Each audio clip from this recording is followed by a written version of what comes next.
playing it, I see.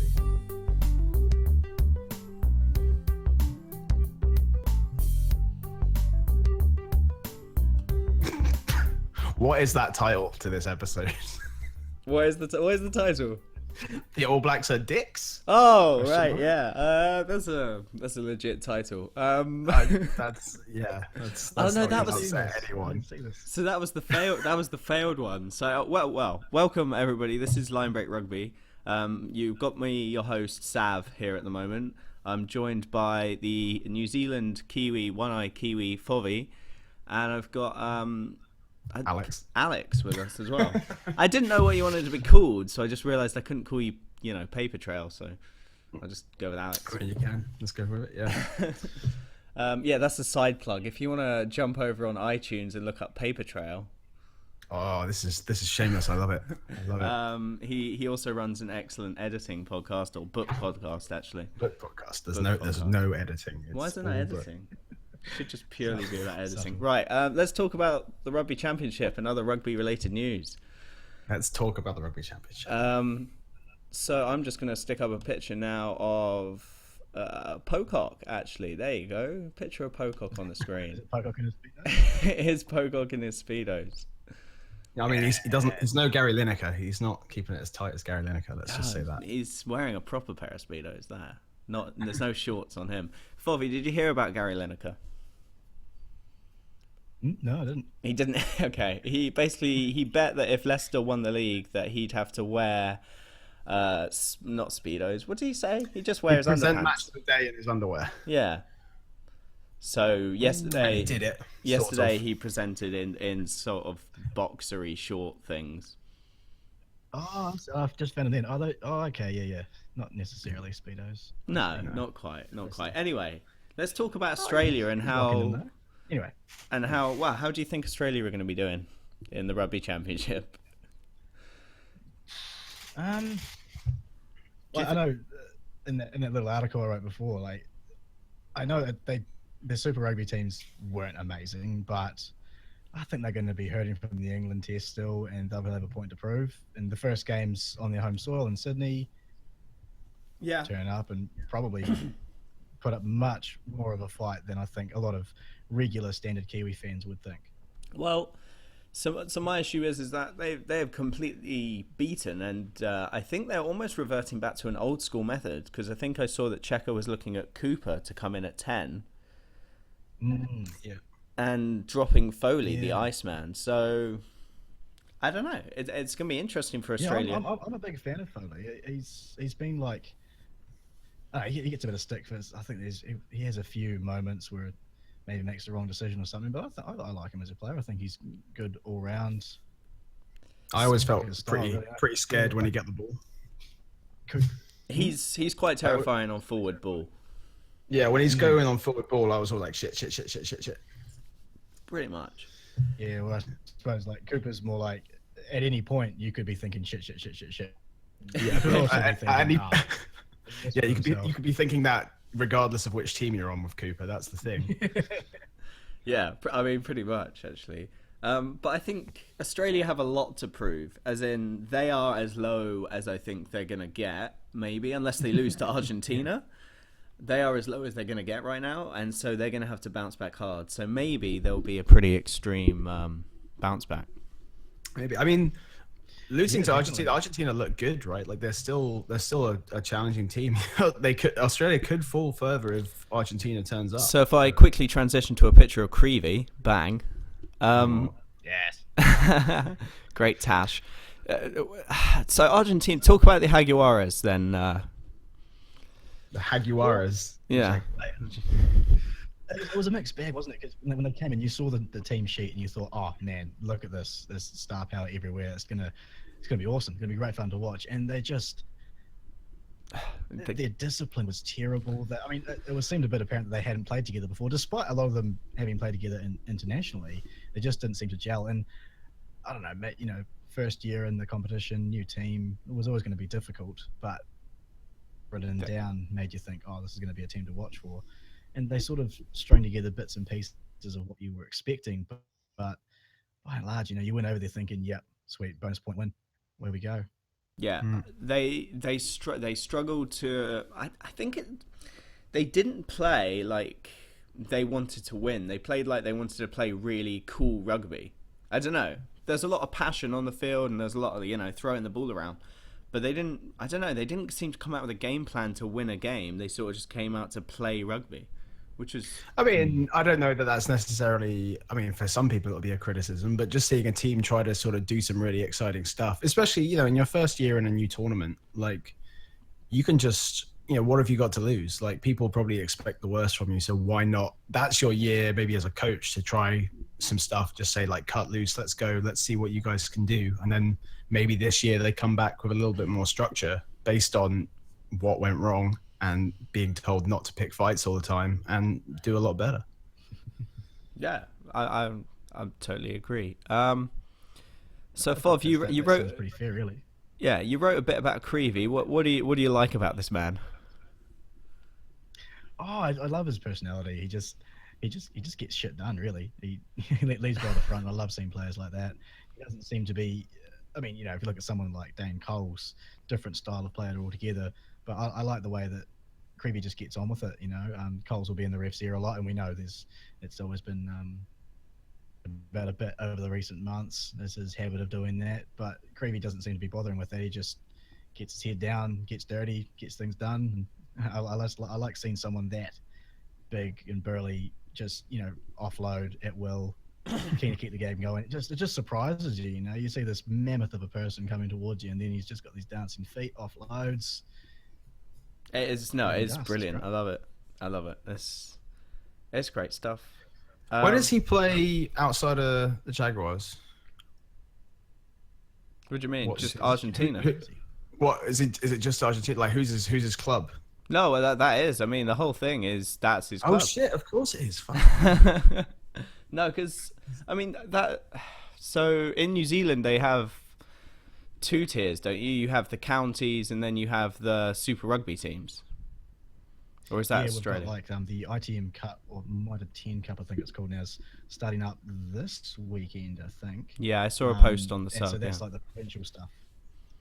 Yeah. No, I was equating the Jaguars with Argentina there. I was just like, same thing. Oh no, yeah. Obviously, no. Yeah. No, just brain fart. It's early. So Argentina. Yeah, it is early. Well, we're having to talk to a Kiwi. Exactly. So I think, what do we think about Argentina's chances then? We talked a bit about Creevy. What do we think about their chances? Are they going to be able to beat Australia? Are they going to be able to put one over South Africa again? I think they will win at least one this year, and Okay. it could be any of them. I think it will be whoever they play at home, which is. I'm just looking at this things now. God. I like him for an upset as well. Either I think Australia or South Africa. I don't see it happening to New Zealand. But No. I don't know. Yeah, I think that's probably fair. I don't know if it will still be an upset. I mean, so much as just another top team having a close run thing. In the same way that if Ireland beat Wales, I would be like, okay, that's happened. Or if Wales beat Ireland, I'd be like, all right, it's happened. If Argentina beat Australia or Argentina beat South Africa, I'd be kind of like, yeah, that's the Rugby Championship now.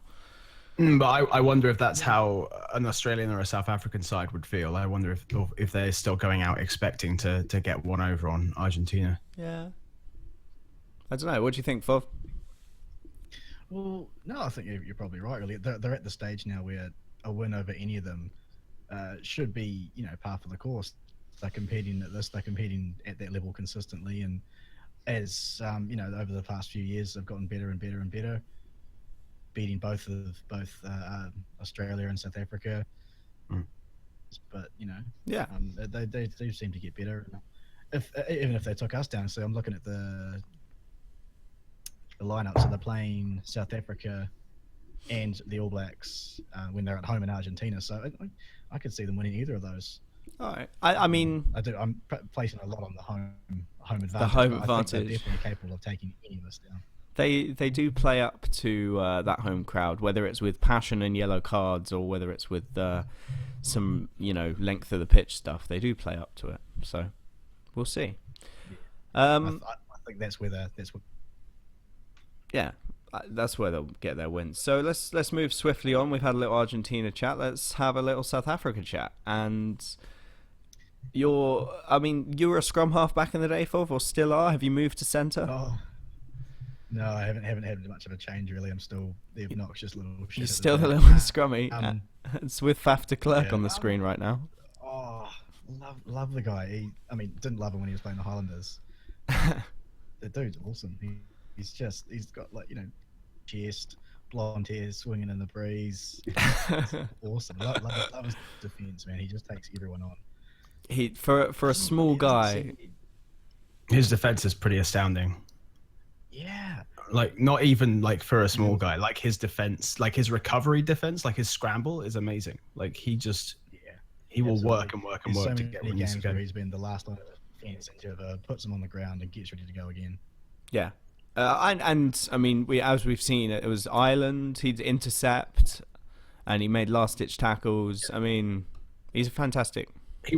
It felt like to me, like watching that game, it felt like Faf won that game. Like, yeah. I feel like there were. I think he almost single-handedly stopped 2 tries. So, if I'm remembering that correctly. So his big highlight reel for me is his defense. That's what we've seen. But I mean, he's still a good scrum half. I mean, he can get it off the base, and he's pretty damn quick. He's got a good sniping game, good passing game. From what I have watched a bit of him, but I haven't seen too much of a kicking game. But I suppose Aaron Smith kicks. I was going to say because South Africa don't they quite like to have like a kicking scrum half. So yeah, but you can't. I haven't seen always it fall. Is. Yeah, that's interesting. I mean, it depends who they have at 10. Obviously, is Pollard's back now? Is he, or is it not Pollard? Who's back? Lambie. I think Pollard's still. Is it Stain? I thought they brought Stain in. Did they bring Morné Stain back into it? They did bring Stain in for a bit. I think Lambie's not concussed anymore. That's what I thought I saw. How is Lambie suddenly not concussed? I'm very It's been months. I mean, but yeah. I thought. I mean, last thing I read, I thought that he was out for a very long time. Like, is it a miraculous recovery, or did they just over? No, so what I was reading is they predicted him to come back in 2 months, and they did another test on him and found that he wasn't any good. Like he's still suffering, and I think it's been a couple of months since then, and now he's back. But I put that in inverted commas because I think when you get a severe concussion, for me, it's not. I don't know. I'm not a fan of coming back, but he's young, so I mean, it's not fair to drop him forever and make him not play the game he loves. So, yeah. Well, yeah, we'll see what happens, I suppose. Yeah, they know better than I do at the end of the day. Just reading Yeah, they've got doctors. Yeah, essentially. Can be cleared of concussion. Oh, you're just reading it now? He was out for a while, wasn't he? 2 months. Yeah. Just making sure. I could have sworn I read Morné Stain's name there, and I was giggling to myself, but thinking, he's. Well, that's funny. So when I was doing my 10 analysis thing, I put Morné Stain in there as a historical kicker, and then they brought him back, and I was like, oh, okay, right. So I now need to kind of change that because he's a current kicker. He's a piece of history. Yeah, that's what Australia is bringing back a squad from like 3 years ago. So it's a trend. Well, Adam Ashley Cooper, Mitchell, Gitto. They're bringing back all the names from back in the day. I mean, Johnny Wilkinson played against half those boys. So yeah, Which, hang on, Johnny Wilkinson return? Yeah, I wonder if he's got fat. Anyway, well, who knows? Do you reckon Johnny's got fat? So let's talk about New Zealand. I suppose the big one's Sonny Bill being out. Sonny Bill's out. Sonny Bill is out, and that leaves your. Well, I made this point, and someone from Ireland got annoyed at me. I said the centres are probably the most untested, weakest part of the New Zealand team. And he was like, well, in comparison to the rest of the All Blacks. And I was like, yeah, in comparison to the rest of the All Blacks, they are. But they're obviously still not that bad. They're still pretty damn good. So what do you think of the replacements? I was pretty actually kind of excited for old Anton Leonard-Brown to be called up. Yeah. Whether or not he'll get used, but still it gets another fresh face into the camp, another person with some experience to call on, and he's played really well. I mean, as a Highlanders fan, I was always hoping that Matt Faddis might put his hand up, but at the arse end of the season, you could see the Highlanders in particular were very tired and running out of steam. And I'm a huge fan of how you say Matt Faddis. I feel like I don't say it right. As soon as I hear you say it, I'm like, I don't say it right. Everyone, when he first saw him playing for the Otago Sevens a couple of years back, and the commentator had never seen him before, so he got two things wrong. He said, "It's Matt Fads from North Otago." Just cringed, started fire into my couch. I became a part of it. That was brilliant. That's great. Matthew Faddis. He's good, but I suppose he need another few. Well, to go. I think it might have actually been you, Sav, on the sub that mentioned, just to remember what Nehe Milner-Skudder had to do to get into it, and he waltzed his way in, but he played amazing rugby. It was phenomenal. I don't know if it was me or Sim. I mean, I mentioned Scudder, but I think Sim he might have doubled down on it. I mean, what Sim would say right now, I think, about Faddis is, I still don't think I'm saying it right, is essentially he's a utility back. He's absolute quality, but he hasn't nailed 13, and he came in as a 15, perhaps? Did he? Yep. Yeah, so I mean... As outside back cover. Yeah, so... It's hard for he needs to put a stamp on a position to kind of challenge for the All Black position, because although Scudder was a 15 and then ended up on the wing, I think fullback to wing's a bit more transitiony than 15 to 13, unless you're Kurtley Beale. Definitely. Yeah. I think I definitely went on to a bit of a tangent talking about Faddis. I mean, I'd be stoked to see him there, but I don't think he's done enough this season. So he's still very young. And I'm really happy to see Leonard Brown get a go. Yeah. Malala. Well, and then the big conversation about Sevilla, which is why I've got him I've got him up, because I mean he's part of a Hurricanes team that won, but is he actually part of the first team? I was actually chatting to the old man about this over the weekend, and he said that they just seem to really back themselves to get the best out of the players, because they've seen what he can do when he's in his rampaging best. Yeah. And I just think we can get him back to shape again. I just think it might be taking a little too long. But hey, if they obviously see things that I don't. I think it's there. I think the raw talent for Sevilla is definitely there, and he's fantastic, but I just think there are options that the All Blacks can call upon. It's not like you're short for the wingers. No, definitely not. I suppose that they've got experience, aren't they? They do like having players that have been in that position, that crunch position, your back's against the wall, you're probably behind. Yeah, he definitely bleeds people slowly into the camp. He doesn't. Because, I mean, Mackenzie, for all money, on his form, people were saying, drop him in, parachute him in, play him. And he hasn't. Hansen's just kind of, you're part of the squad. You're going to train with Dag, you're going to learn your game, but you're not, we're not going to parachute you in. I think the All Black method of adding people to the team seems to be quite a lot like, you replace every plank of a ship just gradually, and it's like it's a completely different ship, but it looks exactly the same. I think one of the reasons that like the All Blacks are so consistently terrifying is you have this main structure, and then just every now and again they're changing a plank, just bringing in someone new. And so over 20 years, it looks completely different when you compare those two teams. But in the transition, you don't really notice it. It's the same over and over. I think that's spot on. That's poetic almost. I'd say you're the wordsmith of the group there. but I mean, that's genuinely that's how I've come down it. Like, just consistently, like you'll always recognize a large number of names in the New Zealand team, and then there's this new guy who will get put in, and then he'll either do well or he'll become another name, and then there'll be someone else. Like I think that's sort of maybe the secret to the success. The fact that it's. Yeah. So I think you've hit on something that I tried to hit on previously in comments on the sub. I basically said there was a period of time where everyone was like, well, who's going to replace Mialamu? And then suddenly Dane Coles existed and came out of nowhere. So that was a big... I think quite a lot of New Zealand were kind of like, oh, will he actually be able to step up? And then he did. And I think that was what I was trying to hint at. Sonny Bill Williams is gone, Nonu's gone, Conrad Smith's gone. The centres need to kind of step up, because although Crotty has played quite a bit, he's not quite there, in my opinion. I don't know. I would agree. I like Crotty as a stopgap player, and he's I know they weren't trying to just make a like for like replacement of Nonu and Conrad Smith, but I do equate to Crotty to Conrad Smith's kind of style. It's not flashy, it's always solid. He just does the right things. Yeah, he's not quite snaky, but he's still pretty good. But then again, definitely. And I mean, when you were saying before about, people just Mialamu finished and Dan Coles just was sort of there.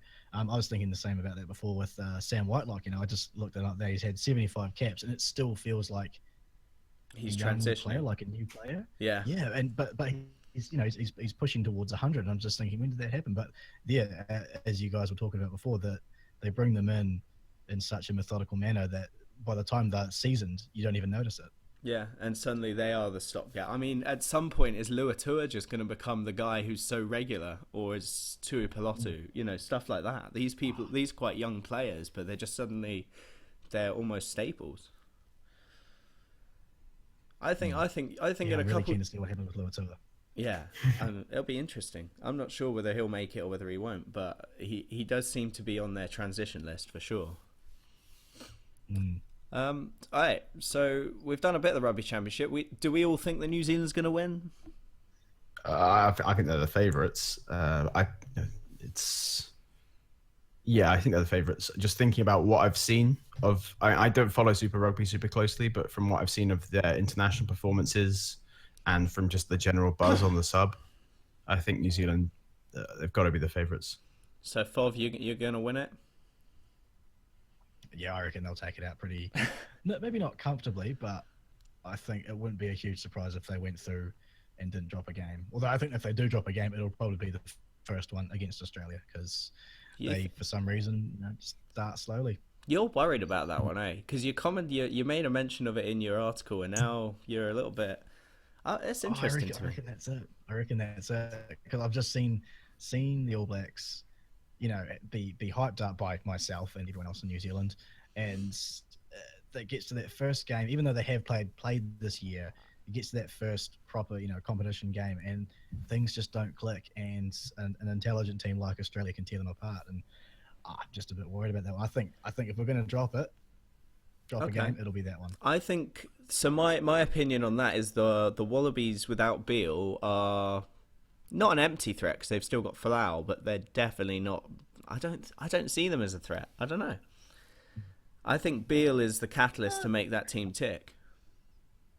So I mean, that's just, I don't know. Yeah, maybe I put too much in him. Unorthodox. I mean, in your game. Yeah, I mean, otherwise they're too structured, and I can see New Zealand, and especially a defensive line led by Reid and Kane, I can see them shutting them out completely, because they'll be too rigid. Whereas when Beale's on the pitch, he's got a little bit something. And I think you see that in the Brumbies and the Waratahs. I mean, they're too forward-based, and then there's nothing out wide. So I didn't even equate Beale into the picture. I thought he was still there. What's happened to him? Oh, he's been dead for a while. Ouch. Jeez, I didn't even notice. I mean, I'm a terrible super follower. Yeah. I bet Wasps are thrilled. Yeah. That's right. He's moving to Wasps, and then he had a massive injury and hasn't played at all. So, yeah. Jeez, it happened in May. Oh, man, I'm way behind. I thought he was... I was just picturing a back line with him and oh, man. No, so that's why I don't think Australia are going to be as threatening as perhaps you think. How do you feel about that game now with Beale not in there? Do you still feel the same? Leaning more towards Sav's feeling now, I suppose, that they're probably not going to be as threatening. But I mean, it's hard to say. He doesn't want to overplay it. And then we're going to go through it. I don't want to be like, we're going to absolutely smash them. It's on. That's it. He said it. So. He said it. He did. We'll cut that bit. We'll cut that bit. We'll absolutely smash them. We'll just loop that bit over and over again. Yeah. So we're going for New Zealand. I'm just going to move us on to the sevens because obviously it's just been a fantastic week for the sevens. We're going to talk about the women first because the women came out first, and we're actually going to do a simple transition and go. Jen Kish is actually the Kieran Reid of women's rugby. Oh. What are your thoughts on that? Well, how about you make your case? All right, my case is essentially she's pretty damn dependable, as in everything Kieran Reid does, Jen Kish does. So you've seen all the clips of Kieran Reid taking restart ball, like charging up there and taking restart ball. That's Jen Kish's job. You see Kieran Reid taking carries, the hard yard sort of stuff. That's Jen Kish. You see her making the hard tackles and doing some weird offloads around the back to Aaron Smith. Jen Kish will do that as well. So I would just really rate her as a player, as being a dependable player. I mean, she makes the odd mistake, but so does Reid. Yeah, I mean, but it's just quality. And watching the sevens, the women's sevens, I was really enjoying it. I don't know, did either of you catch any of it? I caught highlights mostly. I've been pretty rubbish at the Olympics in general. I've caught a couple of GB games, both women and men's, but that's about it. But I saw some of the hype around Jen Kish, so I'll probably go back and check out her stuff. Yeah, Fov, did you catch any of the women's sevens? Most of the New Zealand ones, as you would. Okay, yeah. I actually found myself watching the Australian ones quite a bit more because they came in hyped up, and yes, they were gorgeous. But like the rugby itself as well, was really interested. Just a little picture of Kazlik there on the screen. Up, yes, fantastic, excellent. But actually, on that Jen Kish, yeah, comment. I'm going for that. Man, she's covered in tats, isn't she? She looks quite threatening. She is. But no, as a player.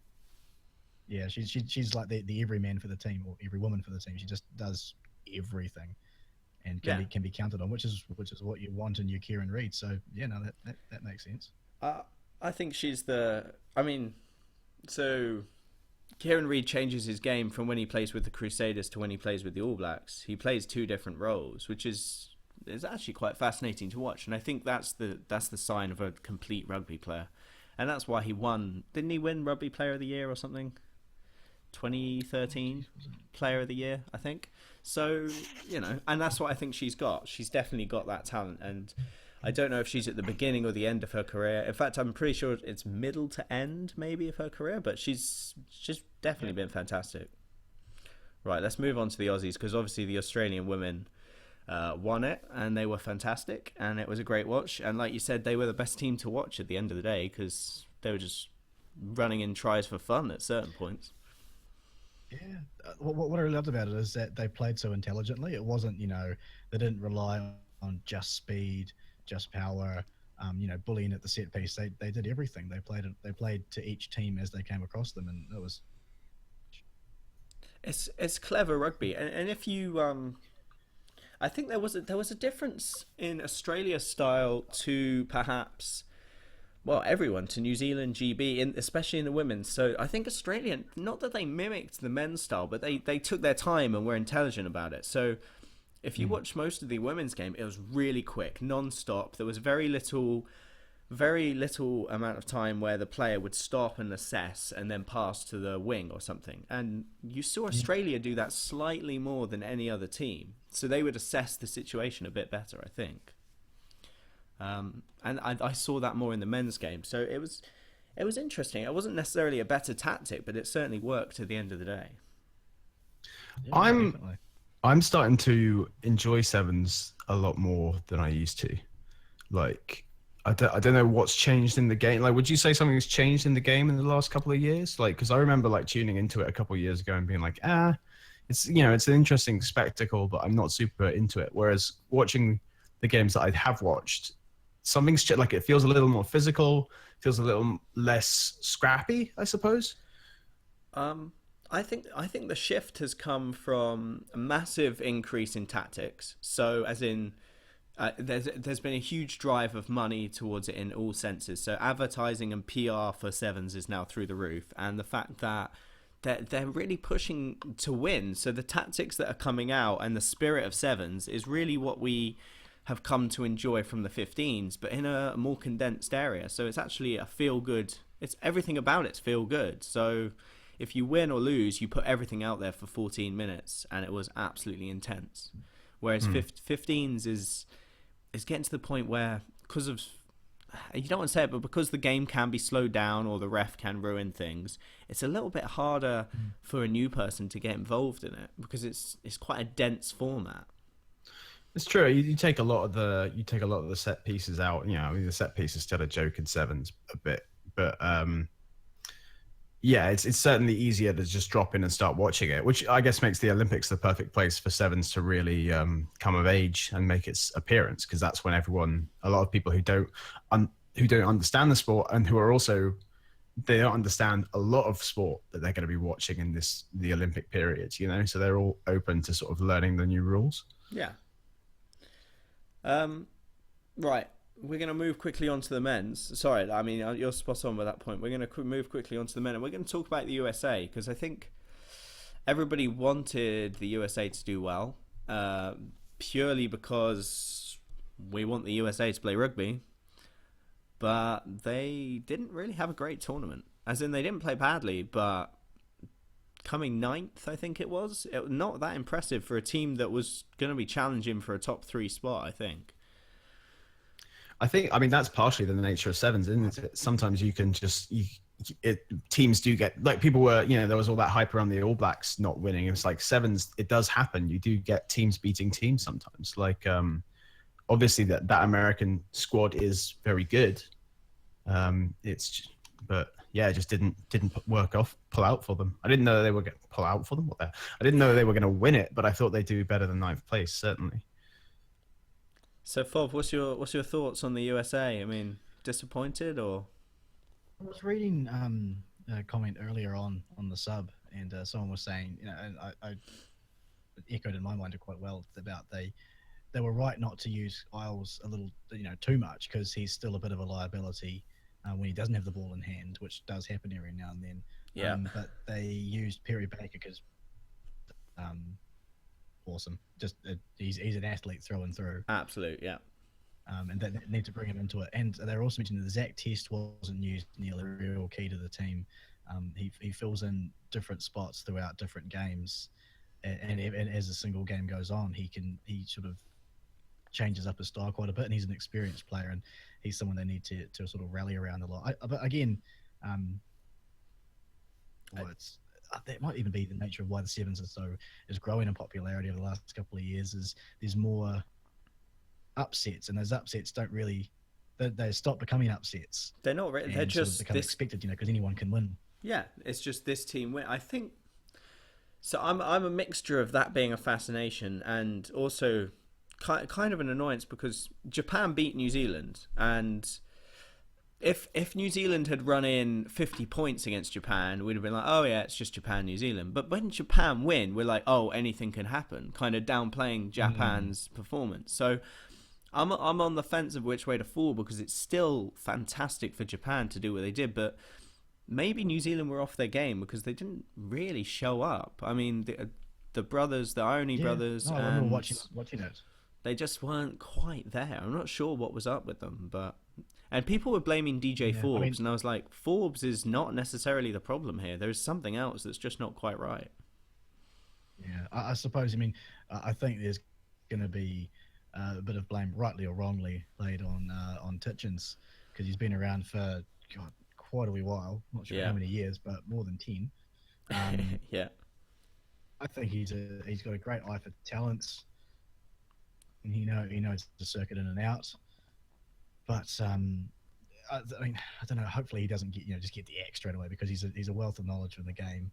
Yeah, and he's done so much for it. But you're right. There was something not on, but as you said before, you don't want to come down on one side of the fence and say, oh, it was just Japan play the game of their lives, when it could be that they played well, and that they beat us fair and square, which I think probably was the case. Yeah, and I think.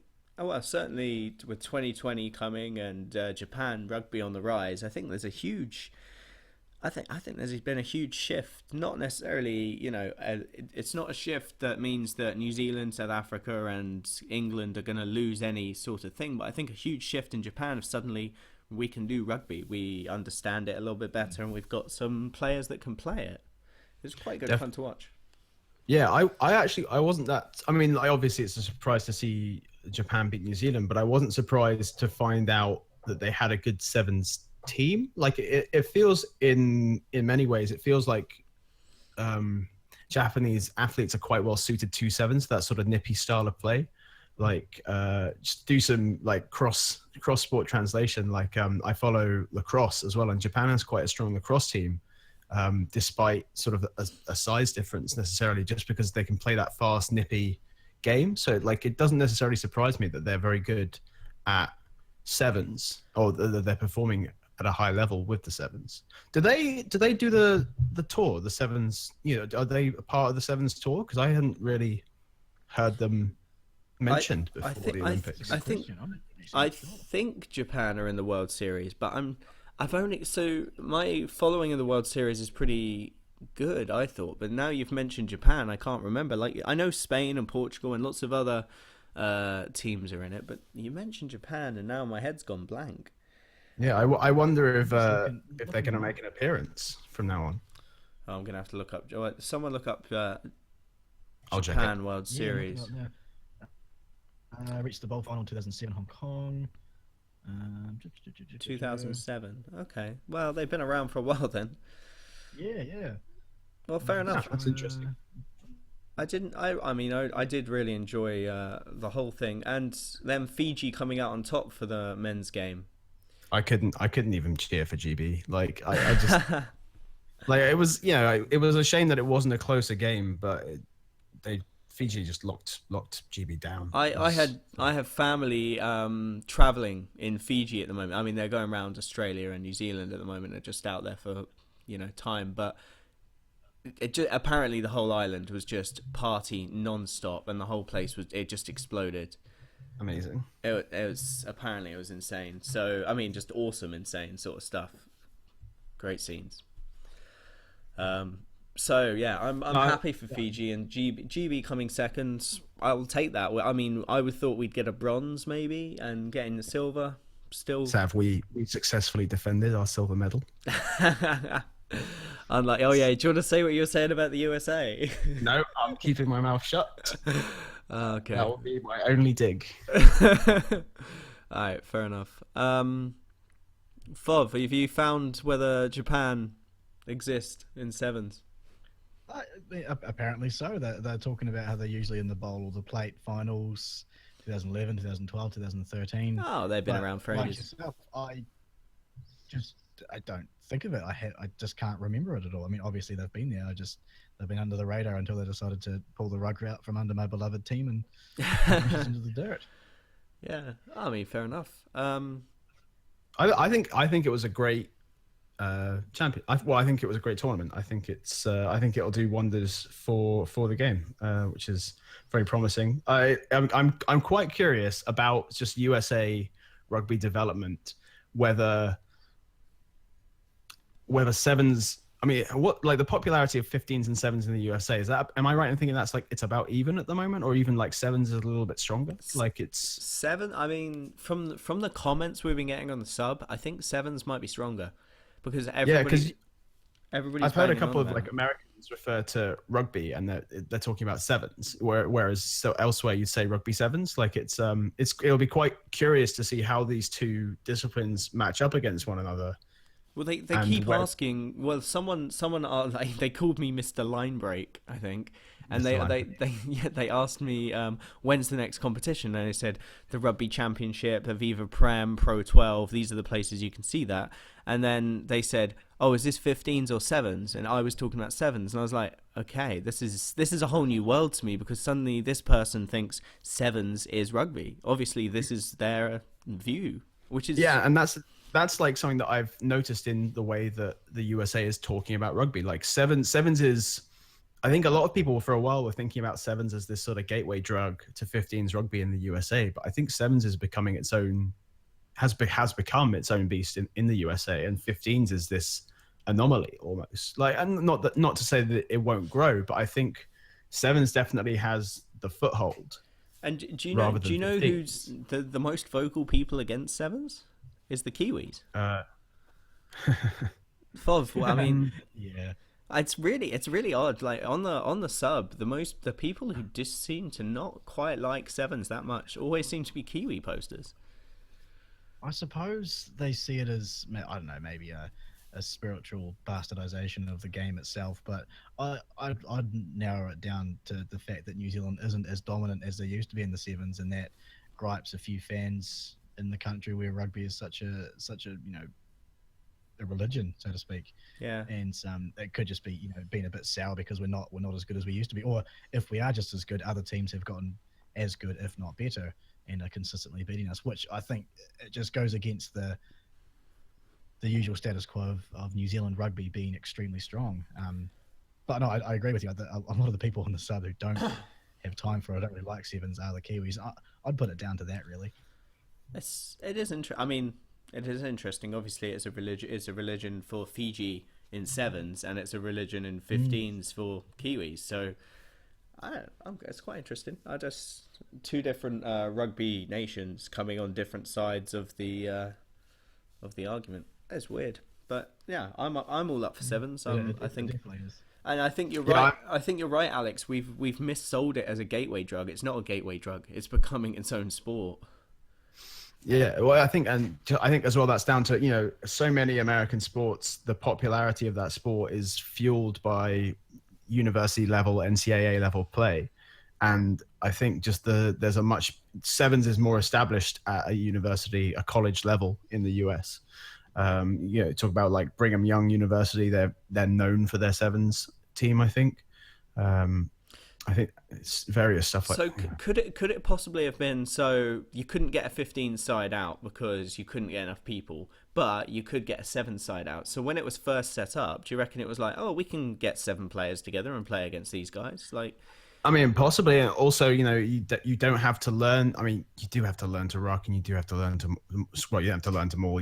Like it's the technical elements. It's a lot easier to introduce. It's like I don't know, like playing American football in the park or something. Like you can quickly teach someone to pass the ball backwards. Here's how you gently clear someone out of a ruck. Not that at professional level they do it. Not that at professional level they do it gently, but if you're playing in the park and introducing someone, you can sort of talk them through it. It's an easier one to teach people, so it would make sense that it's easier to pick up. I don't know. I'll be really interested. I see 15s develop more in the US, but I wonder if there's not going to be this sort of like rugby civil war going on between sort of one set of purists against another. It's much like sevens it's just easier to grasp, isn't it? And easier to watch. It flows quite nicely because it's a shortened version of it, but there's so much more to 15s to suddenly take in when you're a new person to the sport. When you see sevens, you think, right, this actually makes sense. Pass backwards, maintain the ball, be super fast, and do those ruck things. And I don't think it's a bad thing that it's simple. I think that's probably why you got, as you guys are saying, it's got a foothold, especially in the USA. I think because it's quite easily relatable to passers-by, and they can see that, make sense of it, and then carry on. It's almost all the condensed version of American football in 14 minutes. So rather than spread it out over 5 hours, let's play this game over 14 minutes and have a really intense time, which is brilliant. I mean, I'm up for it. Right. Yeah, no, I definitely. I mean, if it'll grow the game, it's one way or another, it'll grow a game of rugby. Yeah, and there's more money in the pot for the pro USA teams, which is hopefully the way it's going to play out. We'll see it though. So we're not going to talk about New Zealand fighting for money, but you're going over to Soldiers Field, aren't you, again in the US to play? I think. Yeah, is it Ireland? You're probably Ireland because the USA like to pretend they're Irish sometimes. Oh, shots fired. No, because I'm serious. I was watching. There's a movie called The Nice Guys. Have you seen it? Yeah, I'm familiar. And there's like the opening scene or like the second scene right after the death.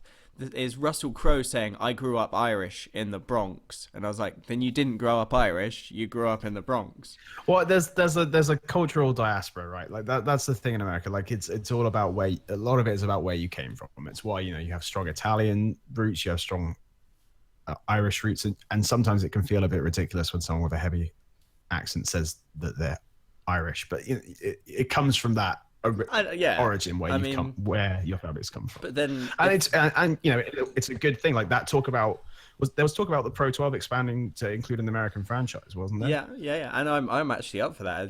A New York, but was it New York based? No, I think it was Boston. Boston based. Oh yeah, the Boston the Boston Boston Clovers. The Boston Clovers, yeah.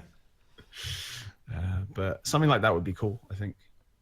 Yeah, I'm up for that as well. So a bit of expansion over there, and then Soldiers Field, New Zealand playing over there, trying to get some more hype for 15s. That'd be good. Yeah, the game that they had against the USA, when was that? 2014? Yeah, I think so. Yeah. That was a good match. I mean, I remember it had the American commentators with that jarring accent when you're watching rugby. Oh, it was brilliant. No, they were having a great time. I actually enjoy the US. The The US commentary is one of my favorite things to listen to because they're so sincere with all their praise. There's never like an element of sarcasm. So when they say like, "Oh, he's crushing it," or like he's doing something like, there's no sarcasm there. That's legit. That's their compliment. So they really dedicate to hyperbole. I quite like American commentary. I'm quite interested to see, like, obviously, I don't know what Southern Hemisphere coverage is like, but not like in England and in the UK, the BBC's coverage, you get sort of gentle statistics up in the top left or bottom left. You sort of go like, hey, they've made this many grounds. You get a little bit of stats, but American commentary is so focused on each player, like breaking each player down into their different statistics. It'll be quite interesting if they start deploying all of that technology and being like, like that's such a big part of their commentary is like each player by the numbers. It'd be quite interesting to hear that applied to the game of rugby. All right. It would hint at a high level of analysis, wouldn't it? Which would be great for the game.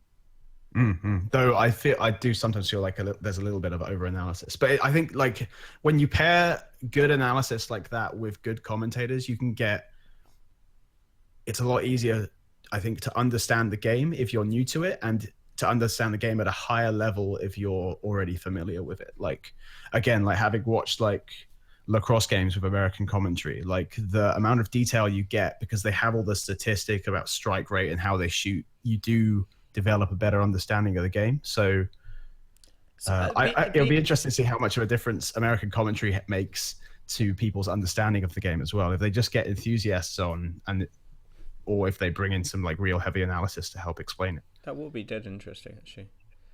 Because I mean, the first time I've really seen in-depth analysis or like on kicking, like legit, like this is how it should be done, was my own thing. I've never seen an article come out and go, this guy's a better kicker because of these percentages, because he kicks from this position most of the time, blah blah blah, all of that. It doesn't really happen in the rugby media that much.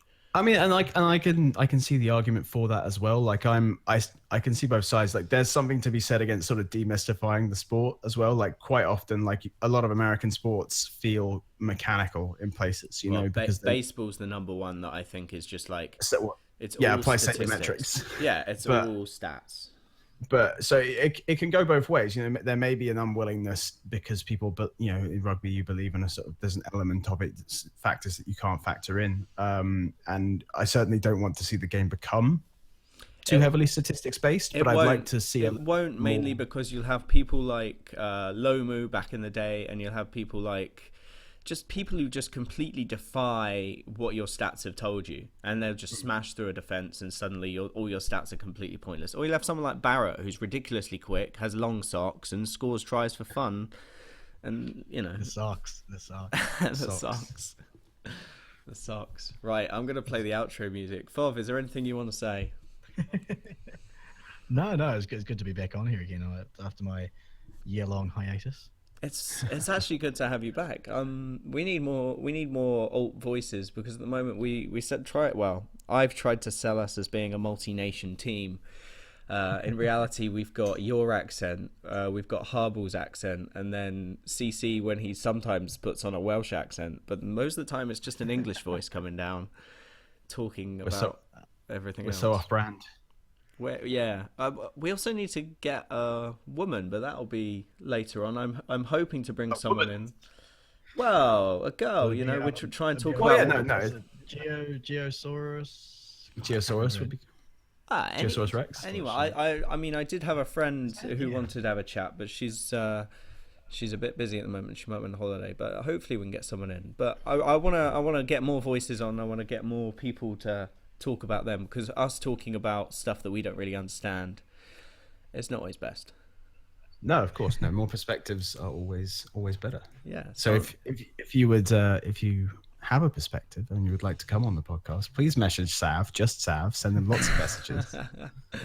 Or just leave a comment on the video. Actually, if you have a point of view that you think needs airing, comment on the video. Give us a like. Give us a favorite, 5 stars. All of that. Brilliant. Yeah. Share us with your friends. Share us with your enemies. Just share us. Thanks for listening, guys. I'm going to play the outro music. Oh, it's so good. Oh, it's so loud. We wouldn't know. We can't hear it. I can't wait to see this. I'm just sort of having to be told when the photos are up. There's Pocock and Speedos. There's Kazlik.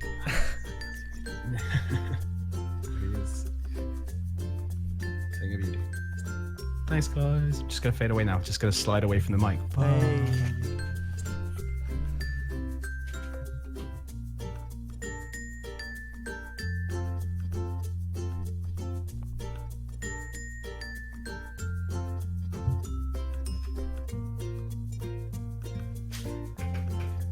Seriously, how long is this outro?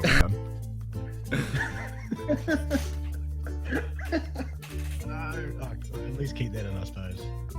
Everyone just sort of sitting there quietly waiting. I'm gonna get cuts back in and Alex is ragging. Just ragging on Sevilla. The USA can get dunked for defending a gold medal. Jesus Christ. But yeah, I'm probably gonna get in trouble, Sav. You've got me in trouble with our US listeners. This can be the after podcast. Oh God, you're not streaming again, are you?